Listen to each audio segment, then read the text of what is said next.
So, now it's time for our news of the week. It had been slow news for a while, but now we've got a lot of stories to cover. Short time to cover in a minute. First of all, ER. News came out last night, that George Clooney is shooting some top secret scenes for the final episodes of ER. We don't know what's going to happen. We don't know what it's going to involve, but, you know, I loved ER. I've never missed an episode in 15 years.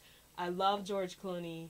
So I can't wait to see what happens, how they bring him back, or if somebody goes to see him. I don't know what the story is going to be, but I can't wait to see what happens. I think it's a mistake. I think his last appearance on the show with Juliana Margulies was so good. I agree. It was perfect, and it's just like, that's the way you end someone's arc. You know, the two of them are happy, they're with their kids, they're, you know, together, done. We don't need to finish it. I agree with you, but at the same time, I feel like the actors who made the show what it was when it first started and was like this phenomenon, I think they want to sort of come back and pay tribute to the show that like gave them the lives they have now. Okay, so well, that's fine. Well, anyways, we talked about the Oscars this morning, but the fun side, the flip side of the Oscars is the Razzies. Yes, it is. The Razzie nominations were announced a couple days ago, and just do a quick overview. Nominees for Worst Picture are The Hottie and the Naughty, the Paris Hilton movie, Disaster Movie, and Meet the Spartans, which I guess are nominated as a team. They're technically the same movie. The Happening, In the Name of the King, A Dungeon Siege Tale, and The Love Guru. Oh, God. That is a spectacularly bad list of movies. Yeah, that's like a... Just as an aside, I happened to catch In the Name of the King because Jason Statham was in it, and my eyes hurt after watching it. It was just like, I wanted to go back in time and just pretend it never happened. I'm sorry. Also nominated this year, perennial nominee Eddie Murphy. Has Eddie Murphy ever not been nominated for a Razzie? Dreamgirls. It's really kind of sad. Getting a special award for worst prequel, remake, ripoff, or sequel is Indiana Jones and the Kingdom of the Crystal Skull. Which was your worst movie of the year, so. Al Pacino is nominated for both 88 Minutes and Righteous Kill. And Pierce Brosnan is nominated for Mamma Mia, and he deserves it. As much as I love him, he's James Bond, but he was awful in an awful movie.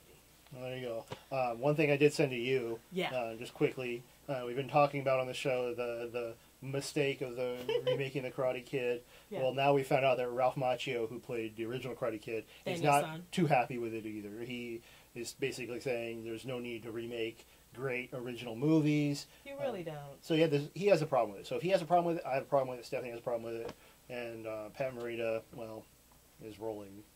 Well, let's be honest. You can't really have anybody else be Mr. Miyagi. I know they're in talks with Jackie Chan, but I don't care. Yeah. Pat Morita is Mr. Miyagi. Yeah. So let's go on to, well, even sadder news. Right. Marvel. What is going on over there? News came out this week that there's a chance that Samuel L. Jackson may not play Nick Fury in the Avengers movies or in Captain America. Now, I know he was only in Iron Man for a very short time, and you had to wait to the very end of the movie. But who better to be the leader of this squad than Samuel L. Jackson? Yeah. And so apparently it's all about the money. Well, it's more pervasive than you think. There was talks, before that with Jon Favreau, like wouldn't be back because he wouldn't be paying him enough money.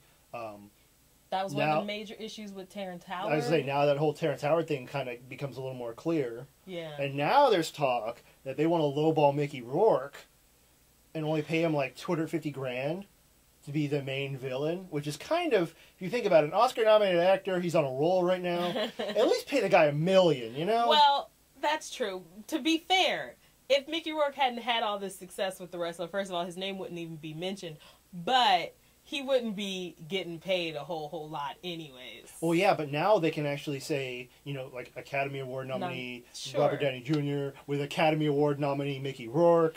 I agree with you, but yeah, I mean, well, I don't know what the Just to play devil's advocate, these are tough times. Oh, don't give me that crap. These are tough times, and maybe Marvel can't open the pocketbook. I mean, you know how much Iron Man made worldwide? I understand that, but do you know how much it costs to make a movie like that? And they've got like 3 or 4 of them they want to make. I mean, that's some big bucks. Yeah, but there's a way to do that. So well, just real quick, one more story about the famous superheroes. Smallville, which has really returned to its former glory. Yeah, this last episode was really good. It has. I mean, we can both agree that last season just really tanked, but this year it's really come back strong. This last episode, Clark got visited by the Legion of Superheroes, which was really, really cool. I loved all the little inside Superman references. Hey, where's your cape at? No flights, no tights, you know, what's going on? So that was all really, and they didn't know who Chloe Sullivan was because she's created for the show. So it was a really good episode. But there are rumors that the CW wants the producers from Smallville to be in charge of their new Melrose Place reboot. Now let's just put aside the whole ridiculous idea of bringing back Melrose Place, which was fun and campy in its time, but its time has passed. If you have a popular show that's getting the ratings again and is doing great, they're in talks with Tom Welling to possibly come back for a 9th season, why would you want to rock the boat? It's the CW. They're stupid. They got rid of, SmackDown, and now they're actually losing in the ratings to My Network TV. Their top-rated show, yeah. So because they want to appeal to more women, and it's like, half-naked men, don't you think that appeals to women, you know? It appeals to me. I don't know what women they're talking about. But we just wanted to get in a quick shout out to Smallville and tell the CW to stop being stupid. Well, we also wanted to have a little note. We kind of ran out of time this week. We had a lot with the Oscars and everything, but we wanted to get to Lost.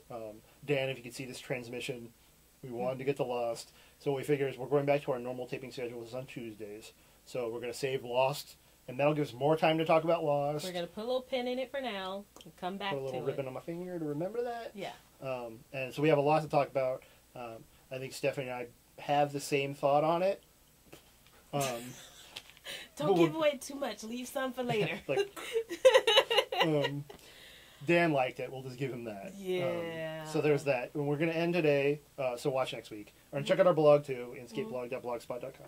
We're going to end with Stump the Host. Yes. I have a hard question. I don't know. This is after I wrote it down, I'm like, I don't know. This is hard. It's an Oscar question. Okay.